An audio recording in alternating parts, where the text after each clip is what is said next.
Le Poker Brat a 17 bracelets des World Series, un palmarès de Hall of Fame et des décennies d'expérience aux plus hautes mises. Mais rien de tout cela ne le sauve de ses effondrements les plus célèbres. Nous plongeons dans les moments où les lumières étaient les plus vives, la scène remplie de légendes, et Phil Hellmuth s'est complètement effondré devant le monde entier. Ce sont les humiliations qui ont transformé les victoires en notes de bas de page et ont fait des effondrements son héritage.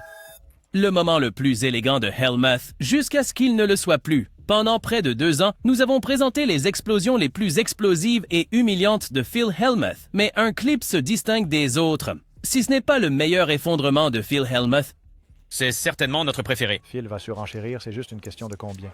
Je relance. Oh, en voilà une pour les seniors. Eh bien, voilà. Je relance. 200.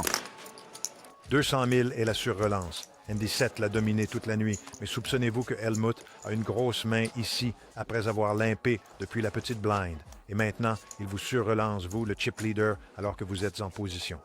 Andy n'a que 23 ans. Il ne joue au poker que depuis 4 ans. Il est en pleine forme ce soir. Il a torturé Phil. Tu dois penser que c'est au moins un call.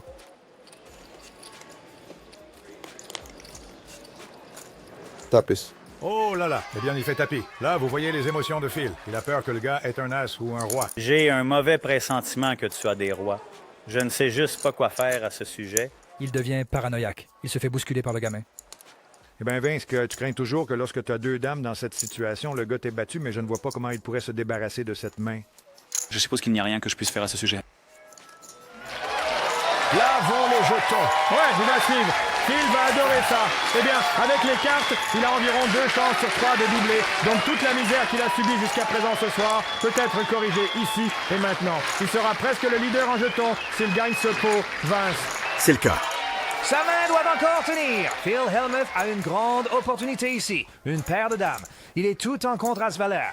Eh bien, il a environ 2 chances sur 3 de gagner ce pot et de revenir à sa position de départ à cette table finale en 2e position en jetons. Voyons si les dames tiennent. Sinon, il serait éliminé à la 6e place. Jusqu'ici, tout va bien avec un roi. 6, 5, Hellmuth est en tête avec les 2 dames. Un peu de justice juste là sur ce flop. Il doit encore transpirer 2 cartes de plus. Les dames sont devant. Voici le tournant. Eh bien, un lit tombe.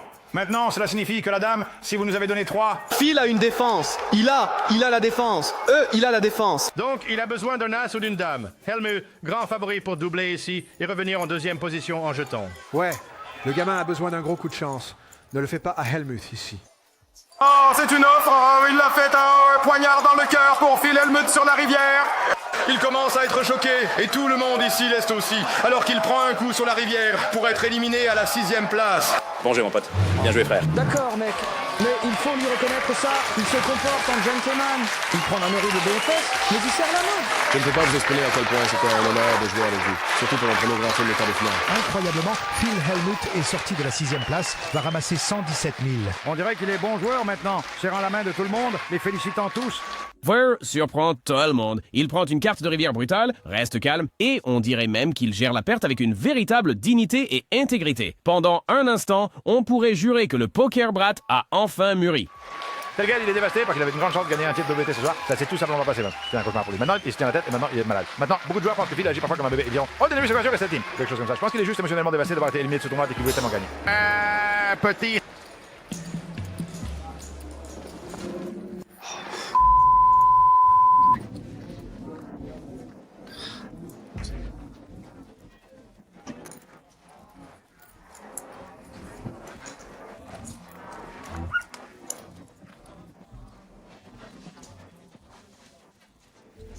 Inquiet ici. Je veux dire, il est dans une sorte de position fétale de prison. Ouais, le salaud ne sait pas s'il fait semblant ou s'il est vraiment malade. Il y a une sorte de justice poétique là-dedans, cependant. Attendu, ce gars.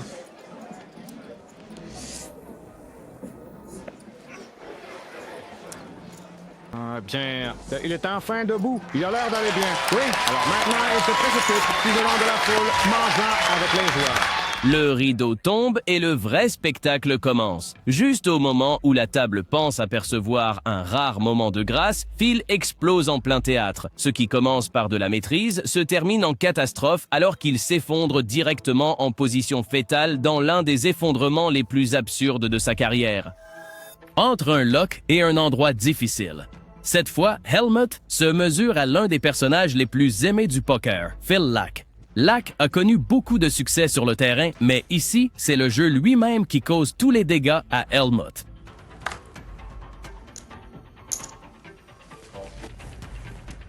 Nous préférerions dire que Phil boite pour 50, parce que vous voulez alerter les autres joueurs que vous ne faites pas, que suivre, mais que vous boitez. Cela semble... Comme limpide, tu sais, quelque chose. Ouais. Lame parvient à peine à entrer dans le pot avec 15 pigeons. Elki l'a puni. C'est comme ça, tu sais. C'est le cas, Elki, avec le 2-7. J'aime la façon dont tu as joué cette main, hein. Merci Phil. Il y a un coup psychique en cours. Coup psychique. Merci.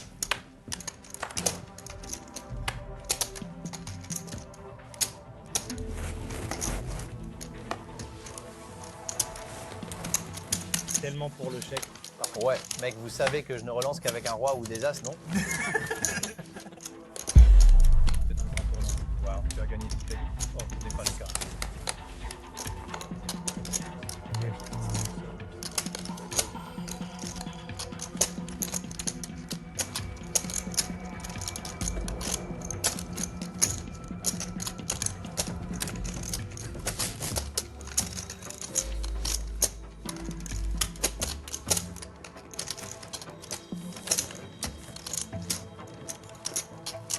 Allez.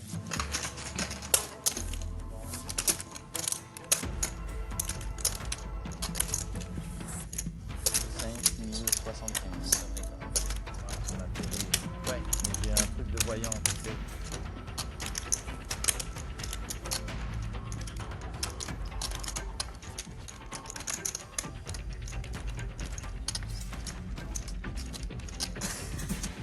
Je crois en Sheila. Des rois, au fait. Je le savais. Je savais que Phil était fort là. Il est fort. Roi. Quelqu'un Tu en as besoin d'où? Je veux certainement 2 fois. D'accord, vas-y. D'accord, 2 fois. Mais c'est 2 fois, regarde. Roi une fois, je mens. Comment vous me battez tous les deux? Tu es en 3e place avec le roi? Comment as-tu des rois? Voyons voir. 2 rois noirs, 2 rois noirs. Tu peux le voir. Non, je le crois. Je peux prendre celui-là. Merde, je ne sais pas. J'avais des rois noirs, donc je ne sais même pas si je vais continuer à jouer. Tu ne peux pas gagner.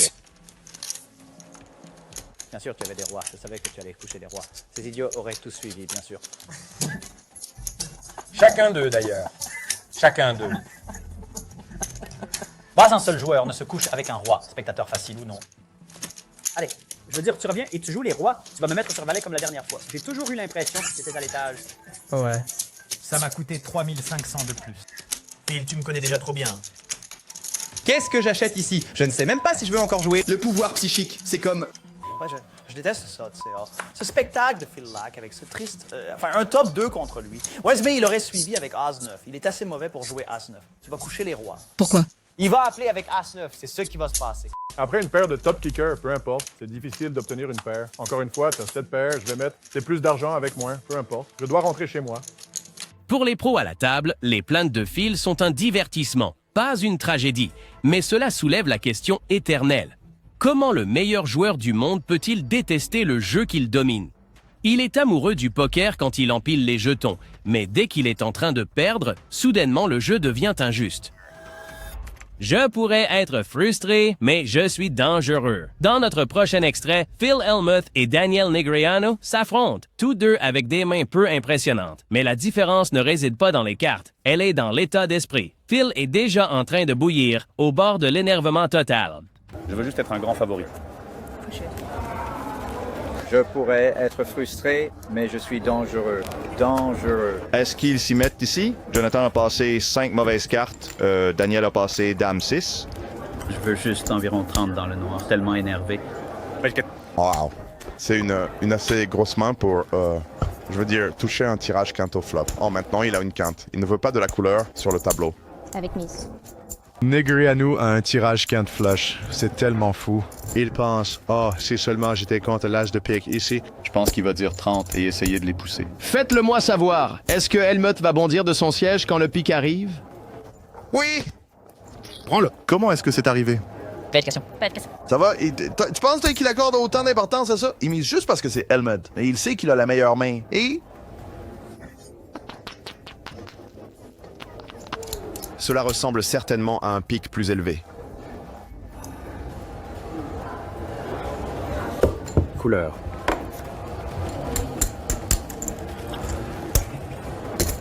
Tirage can't flush. Oui, je sais, c'est drôle. Tu sais, tu n'as aucune idée d'où tu en es avec ces choses, tu sais. C'est vraiment drôle. Je pensais l'avoir joué parfaitement. Oui, mais pas génial. Et spade, ouais, Fardmar, à chaque pack, nous jouons toute notre vie, Daniel. Fardmar. Pourquoi? Et tête, c'est tête, c'est tête. Donc je pense que je vais te suivre avec un 5. Je pense que je vais jouer cette main. Oh, 7, je suis tout dedans. Oh, j'étais favori dans les 8 dernières mains que j'ai jouées. Ouais, tu mets tout ton argent avec des 7 et des 8 et des mains. Ridiculement chanceux d'être un petit favori dans tous ces pots. Je dois écouter ça et le prendre tout le temps. Et puis, il doit me l'arracher. Il commence à faire chaud, allons-y, quoi? Oui, absolument. Oh mon Dieu! J'étais favori les 8 derniers pots que j'ai joués. J'ai mis mon argent à chaque fois que j'ai des 7. Quand Phil réalise que Daniel l'a battu avec un 7-2, il perd complètement son sang-froid. Ce qui suit n'est pas juste une diatribe. C'est une tirade épique qui dure plus longtemps que la plupart des mains. Même selon les standards de Helmut, c'est excessif. Et cela prouve une fois de plus que lorsque les émotions débordent, Phil n'est pas seulement dangereux, il est son propre pire ennemi. Comment cela continue-t-il de m'arriver? Roland de Wolf n'est pas n'importe quel adversaire. C'est l'un des joueurs de poker les plus décorés avec des titres sur le World Poker Tour, le European Poker Tour et un bracelet WSOP pour compléter la rare triple couronne. Un homme avec un tel palmarès ne distribue pas simplement des jetons. Il fait en sorte que des légendes comme Phil Hellmuth méritent chaque pot. Regarde ça. Oh, nous avons encore des couacs. Presque c'est... Oh mon Dieu, et s'il touche la couleur? Tu penses qu'il va s'en sortir comme il l'a fait contre Tom dans la première manche? Je ne sais pas, check. J'ai vraiment l'impression que le pic va sortir. Tu vois? Oui. Je te l'avais dit, le pic va tomber. Maintenant, Helmut, tu te souviens qu'il a fait un fold incroyable. La toute première main de sa première ligue en faisant la couleur contre eux. Tom, quand il avait un full, ouais. Ouais. Est-ce que Helmut va se ruiner ici ou le pot est-il trop petit pour que Helmut se ruine? Je pense vraiment que ça va être difficile pour Helmut de se coucher ici parce que cette fois, il a une couleur hauteur-roi, pas une couleur hauteur-valet. Et vous savez, il pourrait ne pas faire faillite maintenant puisqu'il n'y a pas eu de mise au tournant. Et même s'il mise à la rivière et que quelqu'un relance, ça ne va pas lui coûter tous ses jetons. Roland a-t-il bien joué jusqu'à présent? Eh bien, je pense qu'il aurait dû miser au tournant. Il aurait vraiment dû miser au tournant. D'accord. Alors? Je veux dire, tu dois construire un pot tant que tu le peux encore. Il ne reste qu'une carte à venir. Et si personne ne mise sur la rivière, tu pourrais ne même pas obtenir plus de 5 000 ou 10 000.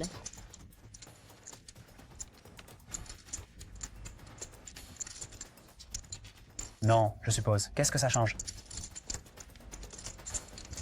Relance à 37 000. Oui, je pense que c'était une bonne relance de sa part s'il avait mis Helmut Allen là. Je pense qu'il y a beaucoup plus de chances qu'il se couche que s'il avait juste relancé à 37. Parce que maintenant, Phil va penser qu'il lui reste des jetons. Il peut encore jouer s'il est battu. Oh là là.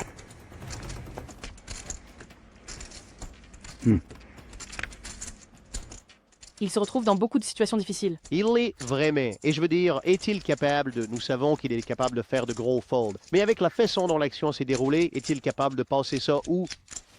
Je ne sais pas. On dirait beaucoup que Roland a une paire de 5 ici pour attendre et jouer la main parce que je pense que si Roland avait une couleur, il aurait misé au tournant et je pense que s'il avait un 8, il aurait misé au tournant aussi. Donc, soit il a les deux, soit ça marche. Ou il n'a rien. Je hais. Je veux souligner, je veux dire, dans la voiture, en venant ici ce soir, Helmut et De Wolf parlaient d'une main que De Wolf a joué où il a fait un énorme bluff à la rivière lors de la dernière Premier League avec 2-6 contre moi et Fraser. Et Phil disait je peux battre... que c'était la stupide... Je peux battre le 9-10 de pique. Ouais, je me souviens de ça, donc je ne sais pas vraiment comment cela va affecter Phil ici. S'il pense que Roland va tenter quelque chose contre lui ou s'il pense que Roland va être très prudent et ne veut pas avoir l'air stupide devant Phil à nouveau. Je suppose que je dois suivre. Ouais. Tu vois des bonhommes de neige par ici. Il serait 4H, hein. Eh bien, au moins, c'est une belle main à laquelle perdre. C'est exact. Ah, mec, j'aurais pu avoir plus. Ah non. Et je vais te dire, à chaque fois qu'ils encensent Phil, les cartes le rabaissent. Comment diable cela continue-t-il de m'arriver cette foutue nuit? C'est incroyable. C'est incroyable. Si je n'avais pas surpassé tout le monde dans le dernier, j'aurais perdu celui-là aussi. Tellement malade. Cue les effets dramatiques. Phil continue de parler de comment il surpasse tout le monde, comme si le public n'avait pas juste vu son effondrement contre l'un des champions les plus éprouvés du poker. Même les joueurs de petite mise savent qu'il ne faut pas chercher une couleur sur un tableau doublé, mais Helmut continue quand même. Nous avons déterré les effondrements les plus fous de Phil Hellmuth jamais capturés à la caméra. Maintenant, c'est à vous de jouer. Aimez et abonnez-vous pour continuer à suivre la folie du poker.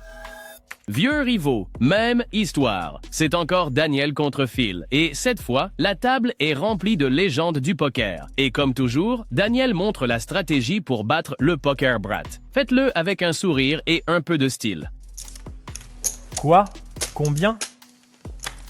200.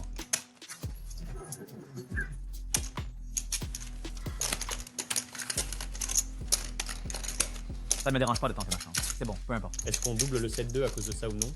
Si je fais un pile ou face, on peut le faire. Je n'ai pas d'avis. Pour ce montant, ça va. Oui, bien sûr. Tu veux faire un pile ou face? Facile. 400, 3600. Je vends beaucoup. C'est beaucoup. C'est beaucoup d'argent pour une paire de 7-2. Grosse mise. Ouais, ça va pas mal du tout. Tu veux t'assurer que quand tu perds, ça ne fait pas mal. D'accord, je t'aime, je t'aime. Bonne chance. Tu as une paire? Ouais. D'accord. Allons! Qu'est-ce que j'ai dit? Tu veux tirer un pile ou face? Tirons un pile ou face. Je sais ce que tu as. Allez, mais tu le veux 2 fois? Bien sûr. J'adore ça. 2 fois pour Phil. Le voilà. Bien sûr. Cette carte en valait la peine. Celui-là. Ouais. As-tu du quoi dans ta main? Ce n'est pas comme une machine à sous? Je m'en fiche. Sois assorti, mon pote. Et voilà mon roi. N'ose pas mettre un 7 sur ce tableau. Ça rendrait la victoire difficile. Oui. Je gâche celui-là. C'est un roi, là, je ne suis pas bon.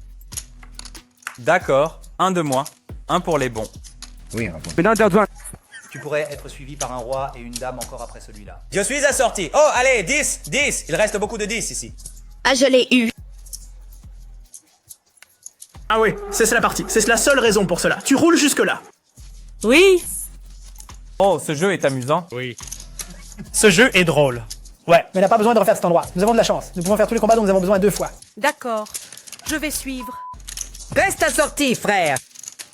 Nous étions assortis. C'est un millionnaire curieux. Allez, il ne va pas se coucher. Tu veux faire un flip? On fera un flip. C'est bien. Et tu joues si mal contre ça. Tu ne peux pas attendre de donner ton argent. Tout d'abord, tu me fais savoir que tu n'as pas As-Roi avec toutes les conneries. Donc maintenant, je pense que c'est des 2. Alors maintenant, je sais que je t'ai. Donc maintenant, je dois avancer et tu suis avec Roi-Dame de toute façon. C'est tellement dingue. C'est tellement dingue de sa part. Et tu aurais battu As-Roi 2 fois aussi d'ailleurs. Tu as raison. Ce qui est vraiment effrayant parce que c'est ce que je vais te montrer la plupart du temps là-bas. Phil retombe sur son excuse préférée, la malchance. Bien sûr, Daniel a eu un peu de chance de gagner les 2 tirages dans cette main. Mais après 2 décennies de la même histoire, on commence à se demander, est-ce que Daniel est vraiment sur une série de 20 ans? Ou Phil n'est-il tout simplement pas aussi intouchable qu'il le pense? Le cowboy calme. Ensuite, nous avons une explosion vintage de Hellmuth lors de son face-à-face avec Hoyt Corkins sur le WPT. Corkins est l'image du poker à l'ancienne, calme, imperturbable et parfaitement content de laisser ses cartes parler. Phil floppe la top paire. Oui, il le fait. Il floppe une belle paire de 9 et il va miser dessus. Il mise 25 000. Et regarde ça, Vince. Oh, il te l'a relancé avec absolument rien ici. Un pur bluff. Il a fait 67 000. 70 000. Phil se demande ce qui se passe. Le gars ne m'a pas relancé avant le flop. J'ai touché la top paire et maintenant, tout d'un coup, ce gars me relance. Phil va le suivre. Remarquez que Hoyt a regardé à nouveau ses cartes comme s'il avait quelque chose. Nous savons en fait qu'il n'a rien. Et voici la 4e carte. Eh bien, cela donne à Hoyt une paire de 7. Et regardez ça, ça fait rapidement check, check. La dernière carte arrive, regardez ça. Hoyt a touché un brelan. Il a touché le jackpot. 3-7 ici. Et Phil va mordre ici. Cette fois, il va le vider. Oui, il va se mordre la langue quand cette main sera terminée. Il sort et mise 4,20 000. Et Hoyt va le relancer. Et pourquoi pas? C'est un désastre potentiel pour Phil Hellmuth. Mesdames et messieurs, nous avons un festival de vin très prometteur qui va commencer ici dans une minute. C'est un coup terrible pour Phil Hellmuth. C'est 420 000 de plus pour lui à suivre. Et il le suit. Il ne va pas aimer ça quand il verra cette main. Il saute de son siège. Ah, elle. Oh non, c'est comme si son pantalon était en feu. Oh mon Dieu! Je suis attiré par le 7. C'est de la douleur, les amis. Oh, c'est un désastre pour Phil et il se parle à lui-même. Eh bien, il a des raisons de se parler ici. C'était un mauvais coup, Vince. Des 7 consécutifs pour Hoyt qui lui prennent ce pot alors qu'il a essayé de le voler au début du 7 mains. Oh, Phil, pose le pistolet, ça ira. Je savais que je l'aurais. Je ne pensais pas qu'il aurait de la chance. Ouais, eh bien... Je pensais qu'il serait attiré par celui-là. Il avait été fou. Oui, t'avais raison, mais je n'allais pas mettre un centime de plus dans le pot, quoi. Après mon petit coup... Comme on va les sortir à la rivière, est-ce que je te fais sauter? Regarde ça. Il est en train de bouillir comme une petite voiture économique, Phil. Je vais te dire une chose. Si tu lui enlevais son chapeau de la tête maintenant, tu pourrais y faire cuire un œuf, Vince.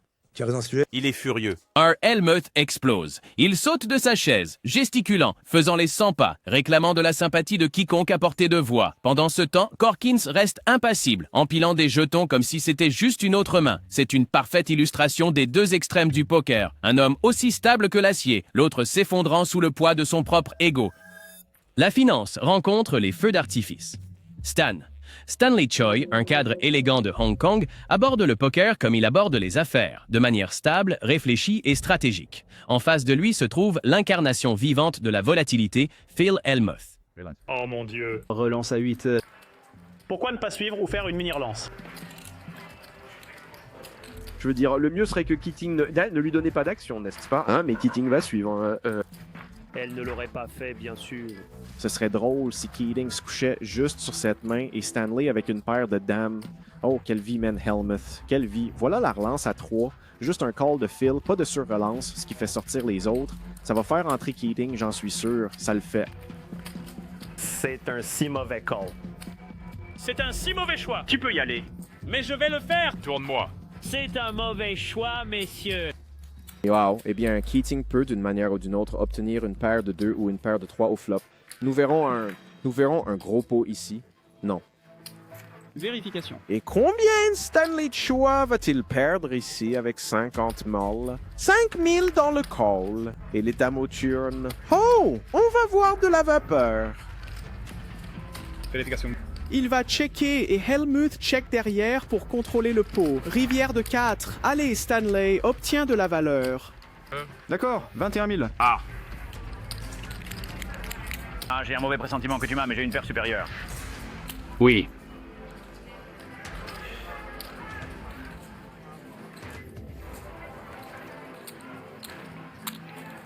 Allez, ce putain de foot sur un. Qu'est-ce que c'est? Ah, j'avais un mauvais pressentiment quand j'ai plaisanté que j'allais me lever. Mais je vais. Mais si une reine ne vient pas, je vais le battre pour 70 000. Tu me dis que si une dame ne vient pas, tu bats sa dame? Non, je te dis que je vais le battre pour 70 000. Je vais t'arrêter. Arrête. Tu n'es tout simplement plus crédible, d'accord? Arrête ça. Putain de reine. Cela n'a aucun sens ce que tu viens de dire. Quoi? Ce que j'ai dit... Ce que j'ai dit, c'est que si une dame ne vient pas, je le bats pour 70 000. C'est ce que j'ai dit. Nous avons besoin de Jake pour ses exacts. Mais je vais l'avoir plus tard, ne t'inquiète pas. Hellmuth réagit brusquement, faisant la moue comme si le jeu l'avait trahi. Mais cette fois, son numéro ne passe pas inaperçu. Le milliardaire Shamat intervient, perçant à jour les simagrées de Phil et le qualifiant exactement pour ce qu'il est, un mauvais perdant faisant une crise. Face à des hommes qui prospèrent grâce à leur sang-froid, le gamin du poker n'a pas l'air intimidant. Il a juste l'air petit. Rappel à la réalité servi froid. Dans l'un des affrontements d'égo les plus emblématiques du poker, Daniel Negreanu se prépare à affronter Phil Hellmuth. Phil veut que les projecteurs soient braqués sur sa grandeur. Daniel veut mettre en lumière la vérité. Maria a relancé à 6000 depuis le cut-off. Il a juste payé depuis la petite. Les deux joueurs ont checké le tableau hauteur-vallée. Il a fait les nuts au tournant. L'homme a été suivi sur 5000 et ensuite la mise massive de 22 500 après que Wright l'a vérifié. Je ne pense pas que ce soit bizarre. Envoie son roi dans la boue. Avant la pause, Maria Ho a donné une leçon de bluff et a fait coucher Nick Wright avec une quinte. Maintenant, elle et Daniel Negreanu partagent la tête avec des blinds à 1005 cents, 2005 cents. Pas aussi difficile de mesurer les meilleurs joueurs de cash game parce qu'il y a un petit groupe d'amis. Eh bien, je ne suis même pas... Je ne parle même pas. Je parle de votre genre, qui est les tournois. Et je dis que les meilleurs joueurs de poker de tournois au monde, aujourd'hui, jouent généralement. Je vais mettre 6000 dans les événements high roller. Comme celui-ci. Il a dit comme celui-ci. Oh, oui. Vous allez généralement voir de meilleurs joueurs dans un tournoi avec un droit d'entrée de 25 000 qu'avec un droit d'entrée de 300 $. Je ne pense pas que ce soit controversé. C'est exact. Je pense que c'est assez clair. Alors, avez-vous joué contre Bilzerian, Phil, Dan? Une ou deux fois. Ah, je gagne? Tu as gagné? Non. Oh non, non. Tu es allé... Oh, désolé. Non, désolé. Je n'ai pas vu sa main. Je l'ai pas vu.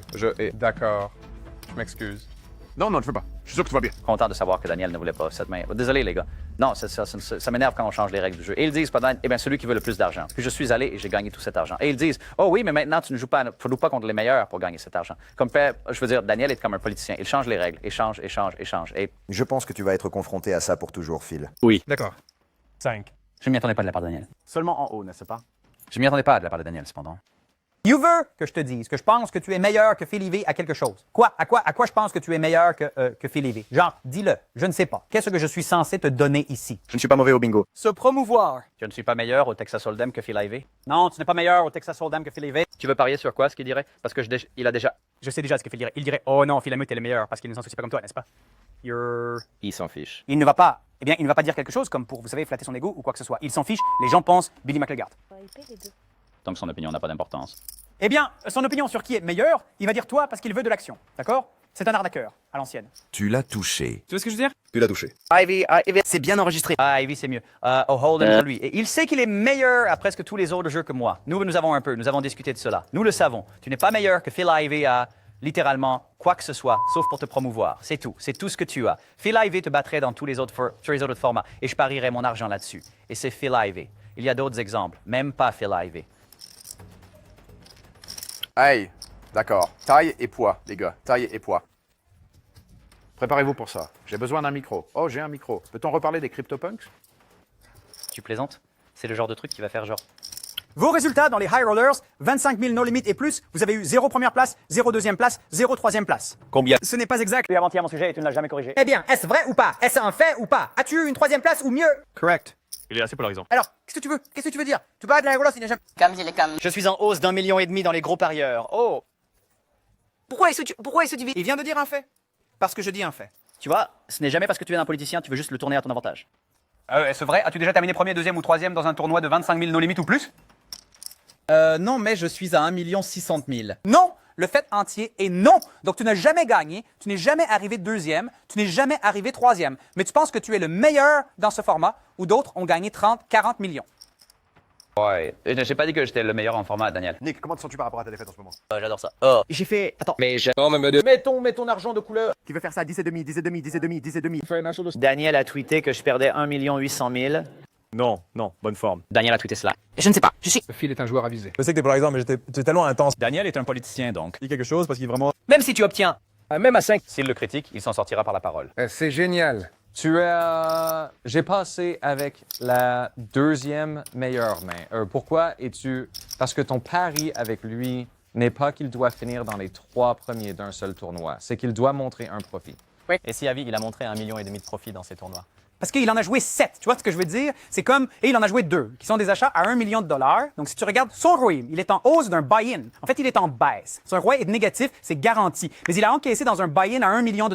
Comment ça va ton investissement pour être négatif? Facilement, parce que si tu joues un achat de $1 million, d'accord? Et que tu encaisses pour 2,6... C'est, vous savez, 1,5 fois le montant de l'inscription que vous avez. Ouais. N'est-ce pas? Donc maintenant, t'es en hausse d'1,5 million. Oh, allez, tu laisses... Ensuite, tu joues des 25 000 et 50 000 et tout ce genre de choses. Ouais. Et vous en perdez 10. Maintenant, tout d'un coup... Tu sais, ton retour sur investissement serait moins 8,5 buy-in, mais ton argent était bon. Bien oui, c'est ça. Ouais, et ça ne s'annonce pas bien. Tu dis que c'était Dame 10 contre As. Oui. Ouais, 3, mais ça se transforme en tirage couleur backdoor et quinte ventrale au flop alors que Maria C mise. Il doit jouer 50 high rollers, dit-il. 7300 maintenant, 70 pieds. Il peut jouer 25 000 et s'il peut vous aider. Comme dans le Connecticut. Reste collant aujourd'hui. Je ne voudrais pas 1 million dans les banques, las. 800 et 400 dans le jeu. C'est un double tirage quinte par les deux bouts avec le deuxième rachat. Deuxième tirage, couleur max pour Maria maintenant. D'accord. Je pensais que le premier serait bien au-dessus d'1 million. Alors maintenant tu as... D'accord, donc je te suis. D'accord, compris. Nous devons légaliser les paris sportifs sur les matchs de poker de rancune. Ce serait... Je voulais vraiment voir ces gars jouer beaucoup de mains. Parce que je pense que le travail que tu viens de faire... Bien sûr. Vraiment sous-estimé comme... S'il y a des régulateurs d'État qui écoutent, vous devez légaliser ça. Vous pourriez parier sur le match de rancune. Pari de 18 500 jetons sur le premier, rapidement suivi par Helmuth, et Maria touche les trèfles. L'analyste sportif Nick Wright lance la grenade. Pourquoi Daniel ne classe-t-il pas Phil comme le meilleur? Le Poker Brat se prépare à être validé. Au lieu de cela, Daniel démantèle le mythe. Pour lui, être le meilleur ne se résume pas au bracelet. C'est une question de caractère. Les bracelets WSOP de Phil peuvent scintiller, mais ces crises de colère ternissent leur éclat. Danny Stern tient bon. Cette fois, ce n'est pas une question de cartes. C'est une question d'ego. Ce qui commence comme une main de routine se transforme en l'un des affrontements verbaux les plus féroces que le poker ait jamais vus. Helmuth commence avec ses habituels piques passives-agressives, mais Danny Stern ne bronche pas. Collaboration. Donnie, assorti dans la petite blind, suit. Pralad aussi assorti. C'est une main que beaucoup de joueurs défendraient dans le gros gain, surtout contre un Poker Brat en colère. Et Friedman le fera. 3 au flop. Qui est 9 valet 16. 2 paires supérieures pour Helmuth. Phil verrouille les faisceaux tracteurs. Stern est le premier à agir. Donnie a un tirage quinte par les deux bouts avec une overcard. Et c'est 3600. Friedman se couche et Phil relance à 15 000. Donnie espérait remporter le coup avec un semi-bluff. Phil vient de dire à Donnie où il peut mettre ce semi-bluff. La relance de Phil est assez grande. Dans le cas improbable où Donnie a un bras lent et se met un peu dans une impasse, gardez à l'esprit que vous voulez que les joueurs avec des tirages vous suivent. Phil obtient ce qu'il veut. Wow. Tellement.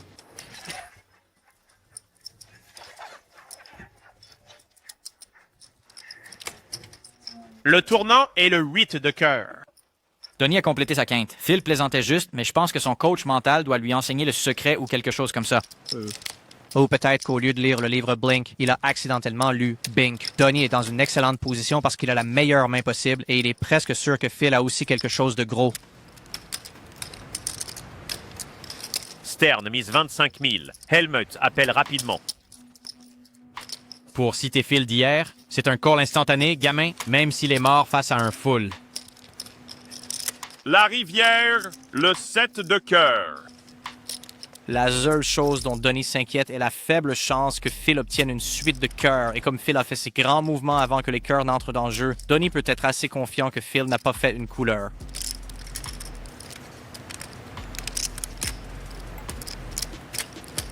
Il serait prudent pour lui de miser pour la valeur sur cette rivière. Stern mise 35 000. Phil doit avoir une assez bonne idée qu'il est battu maintenant. Il y a une quinte à 4 cartes, 3 cœurs. Phil doit se demander quelle main aurait suivi une énorme relance au flop, puis mené au turn et à la rivière.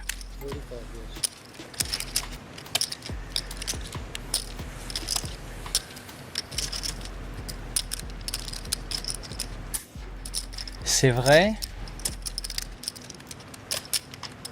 Je veux dire, est-ce que ces mains sont réelles? L'impression de Phil de David après le dentiste. Phil n'arrive pas à croire qu'il a encore été rattrapé. Il essaie peut-être de se convaincre de faire un appel du type « Je ne peux pas être aussi malchanceux ». Donnie lui a aussi donné de bonnes chances de faire cet appel. 35 000 de plus pour gagner plus de 120, environ 4 contre 1. Phil devrait peut-être se méfier d'obtenir un si bon prix. Wow. Qu'est-ce que je peux battre? Je veux dire... Je suppose que je peux battre valet 8. Phil essaie de comprendre quelle main il peut battre, et c'est pourquoi cela prend autant de temps. Il n'y en a aucune.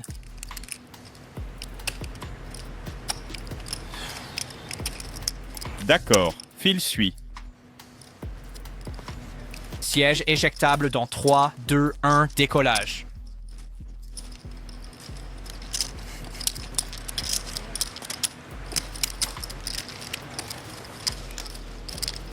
Je suis choqué qu'il ait appelé. Je ne pensais pas qu'il allait appeler. Est-ce que ces mains sont réelles? Je ne sais pas ce que tu pourrais avoir pour suivre la relance et juste tirer. C'était bizarre. Je pensais que tu allais laisser tomber celle-là, frère.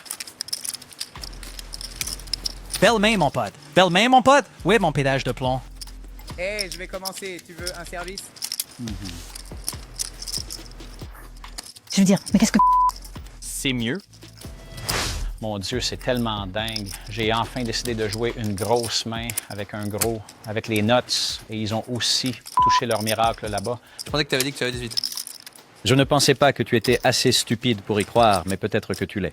Je veux dire, je ne pensais pas que tu étais assez stupide pour suivre, mais puisque nous faisons déjà des attaques personnelles. Ouais, encore un mauvais gagnant, hein? Je suis un mauvais gagnant? Est-ce que c'est ce que tu dis? N'as-tu pas dit que j'étais juste assez stupide pour suivre? N'as-tu pas dit que j'étais assez stupide pour le croire? Ouais, je suis un mauvais perdant. Tu es 10 fois pire en tant que mauvais gagnant. Tu te moques de moi? Tu te moques de moi? Parce que je te l'ai renvoyé après que tu m'aies traité de stupide, donc je suis le mauvais gagnant. Tu te moques de moi? Tu m'as taquiné à propos d'avoir 18. Pour une raison... Je t'ai piqué? Tu as dit que j'avais 18. Évidemment, je plaisantais. Alors tu m'as piqué avec ton... Pourquoi est-ce évident? Tu as appelé la rivière quand il y avait un 4 au lieu de 8 sur le tableau. Pourquoi est-ce évident que tu n'avais pas 18? Comment cela pourrait-il être évident? Que veux-tu dire? Tu ne penses vraiment pas que tu as dépassé les bornes. Et ça m'étonne. Je sais que j'ai dépassé les bornes, mais je suis un homme, je l'admets. Maintenant, c'est ta chance. Tu as 23 ans. Je ne pense pas que tu pourrais l'admettre. Admettre que je dépasse les bornes? Tu te moques de moi? Wow. Est-ce qu'il capture tout ça pour le montage? Mon Dieu, j'espère que oui. Je pense que nous pourrions obtenir ça. Au lieu de céder à la pression, Stern riposte, coup pour coup, refusant de laisser le gamin du poker contrôler la scène. La tension monte jusqu'à un affrontement total d'orgueil et de personnalité avec toute la table. Et même Daniel Negreanu regarde comme si c'était une télévision incontournable. Assurez-vous d'aimer et de vous abonner pour rester à jour avec tous les plus gros pots, les combats les plus épiques et les pires bad beats. Merci de regarder.